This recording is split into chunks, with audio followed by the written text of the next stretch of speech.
सर्वाधिक चर्चामा रहेका गायक चिज गुरुङको जीवनी उनी सङ्घर्षबाट दर्शकहरूको माझमा चिनिएका रहेछन्।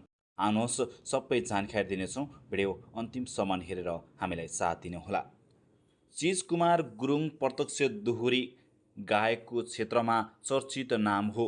सबैले रुचाएका दोहोरी गायक रूपमा चिनिएका छन्। गायकको रूपमा हिसाबले शालीन भद्र वेशभूषा ध्यान दिने गीत गाउँदा सभ्य तरिकाले सरल रूपमा प्रस्तुत हुने व्यक्तित्व हुन् चिज कुमार गुरुङ। गोर्खा जिल्लाको सिरानचोक गाउँपालिका वार्ड नम्बर 3 हर्मी भन्ज्याङमा जन्मिएका गायक चिज कुमार गुरुङको साङ्गीतिक यात्रा भने 2066 सालबाट सुरु भएको हो। सुरुवातमा गाउँको रोधी नै उनको लागि साङ्गीतिकको पाठशाला थियो। स्कुले जीवनमा हुने विभिन्न प्रतियोगिता र पूजाआजामा गाइने दोहोरी गीतको अनुभवसँगै उनी पनि गायनमा होमिएका हुन्। बुवा आमा दाजुभाइ गाउँलेहरूसँगै रोधीमा जाँदा जाँदै गीत गाउन सिकेका हुन्।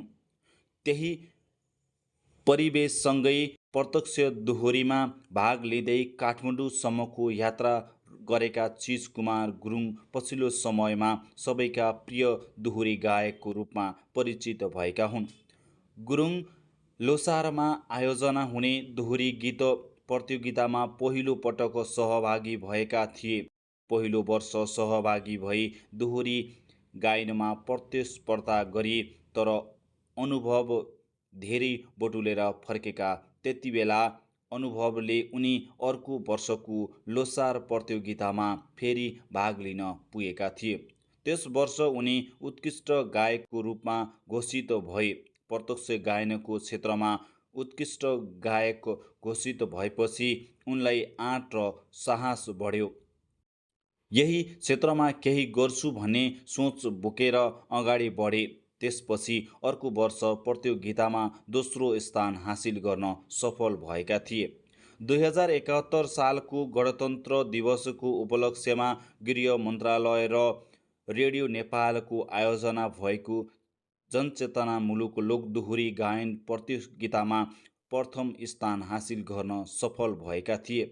सोही वर्ष भएको राष्ट्रिय लोक तथा दोहोरी गीत प्रतिष्ठान नेपालको आयोजनामा भएको अन्तन्त दोहोरी साँझ स्तरीय राष्ट्रिय दोहोरी गीत रनिङ सिल्ड प्रतियोगितामा उनी उत्कृष्ट गायक घोषित भए। विश्व उपभोक्ता अधिकारी दिवसको अवसरमा भएको सचेतनामूलक लोकदोहोरी गीत प्रतिष्ठानमा 2 स्थान हासिल गर्न सफल भए।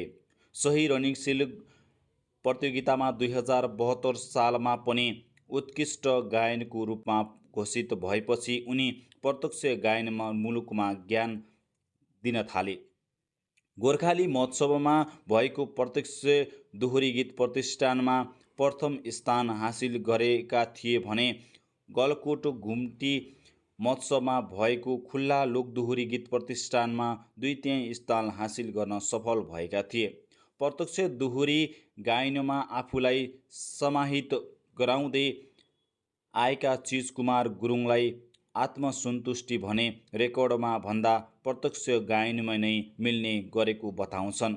रेकर्डमा लेखेर तयार पारिएको गीतलाई गाउने गरिन्छ, तर प्रत्यक्ष दोहोरी गायनमा सेकेन्डमै रचना गरेर प्रतिस्पर्धा गर्नुपर्छ भन्ने उनको भनाइ छ। तर पनि दोहोरी गायनमा आत्मसन्तुष्टि मिल्ने गायन गुरुङले भने 6वटा भन्दा बढी एल्बम बजारमा ल्याइसकेका छन्।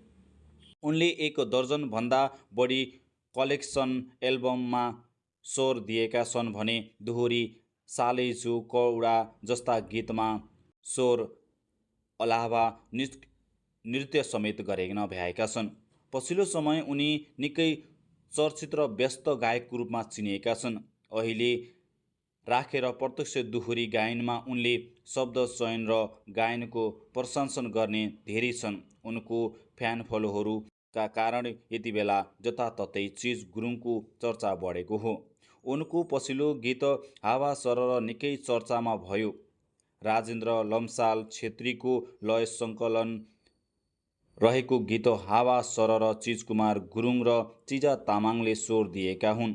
जस्तै लेकाली मायाको चिनो अहिले सर्वाधिक रुचाइएको गीत बन्यो। यो गीतलाई पछिल्लो समय लाइभ दोहोरीमा सबैभन्दा धेरै प्रयोग गरिएको पाइन्छ। चिजले गीत गायनबाट नै विभिन्न देशहरूमा साङ्गीतिक भ्रमण गरेका छन्। त्यस्तै 10औं म्युजिक खबर म्युजिक अवार्ड पनि उनले उत्कृष्ट प्रदर्शन दोहोरी गायनबाट नै अवार्ड चुम्न सफल भएका हुन्।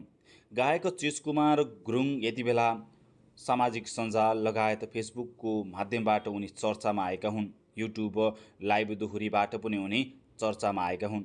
उनले गाएका हरेक लाइभ दोहोरीहरू दर्शकहरूले मन पराउने गरेका हुन्छन्। पछिल्लो समयमा उनीसँगै गायकी अस्मिता ढल्लाकोटी र निर्जला गुरुङ पनि चर्चामा आएका हुन्।